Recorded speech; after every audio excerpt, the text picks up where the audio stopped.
अब bomb blast 2008 मामले में 38 आतंकियों को फांसी की सजा सुनाई गई है। इनमें से सिमी यानी कि student Islamic movement of India के 6 आतंकी भोपाल की केंद्रीय जेल में बंद हैं। इनमें ब्लास्ट का मास्टरमाइंड सफदर नागौरी भी शामिल है। फांसी की सजा की खबर मिलने के बाद भी नागौरी नॉर्मल दिख रही हैं। उसने जेल अधीक्षक दिनेश नरगावी से कहा है कि संविधान हमारे लिए मायने नहीं रखता, हम कुरान का फैसला मानते हैं। नरगावे के मुताबिक केंद्रीय जेल भोपाल में 5 साल पहले जब नागौरी को शिफ्ट किया गया था, तब वह जेल अधिकारियों कर्मचारियों को खुलेआम धमकी देता था कि तुम्हारी इतनी औकात नहीं है जो हमें ऑर्डर करो। वह राष्ट्रीय पर्व राष्ट्रगान के दौरान अजीब हरकतें करता है।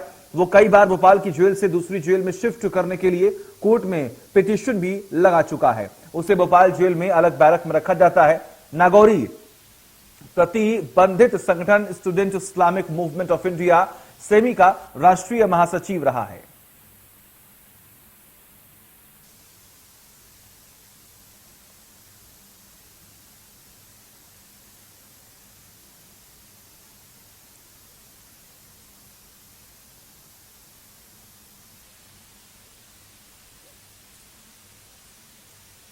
और तमाम जानकारी के लिए हमारे साथ हमारे सहयोगी ब्रजेश जैन जुड़े हुए। ब्रजेश, अहमदाबाद ब्लास्ट जिसमें इतनी बड़ी कार्रवाई हुई और इतना बड़ा फैसला सामने आया, फिलहाल जो ये बयान सामने आ रहे हैं, इन तमाम बयानों के मायने क्या हैं?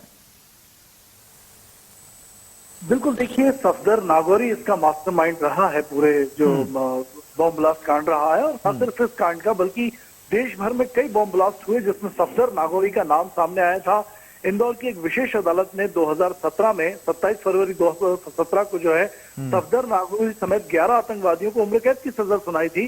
राष्ट्रविरोध गतिविधियों में पाया गया था और गिरफ्तार किया गया था। तो कहीं ना कहीं ये जो ठसक है, ये जो बयान है कि सबको देख लेगा, इस बार पहले भी इस तरह की धमकी जो है सफदर नागौरी और उसके साथी दे चुके थे। न सिर्फ धमकी दे चुके थे बल्कि भोपाल की जो सेंट्रल जेल में बंद थे 2017 में, उस समय भी इसके 7 साथी जो थे वो एक आरक्षक जो ड्यूटी में मौजूद थे उनका कत्ल करके और फरार हो चुके थे, लेकिन बाद में एनकाउंटर में ढेर कर दिए गए थे। तो जो सिमी की जो कह सकते हैं कि इंडियन मुजाहिदीन पर बैन लगने के बाद मध्य प्रदेश के खंडवा से सिमी की गतिविधियां जो बढ़ी थी, इसका गतिविधियां बढ़ाने में और पूरे देश में सिमी के आतंकवादी यानी मॉड्यूल पूरा खड़ा करने में सफदर नागौरी का मुख्य हाथ रहा था।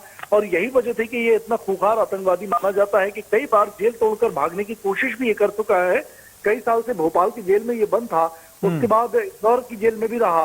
तो लंबा चौड़ा आतंकवाद का खौफ का इसका इतिहास रहा है, और उसकी जो पूरी गैंग है वो अभी इसमें से कई आतंकवादी गिरफ्तार जो किए गए थे वो भी भोपाल की सेंट्रल जेल में इस वक्त मौजूद है, बंद है। और वजह यही है कि इसकी ठसक जो है, क्योंकि ये काफी कट्टर आतंकवादी माना जाता है और कई धमाकों में इसका हाथ रहा है। तो कार्रवाई जो हुई है, जो मौत की सजा मिली है, वो भी इसके लिए नाकाफी। अगर इसका ट्रैक रिकॉर्ड देखें, 7 बम धमाकों में इसका और इसकी गैंग का हाथ रहा है।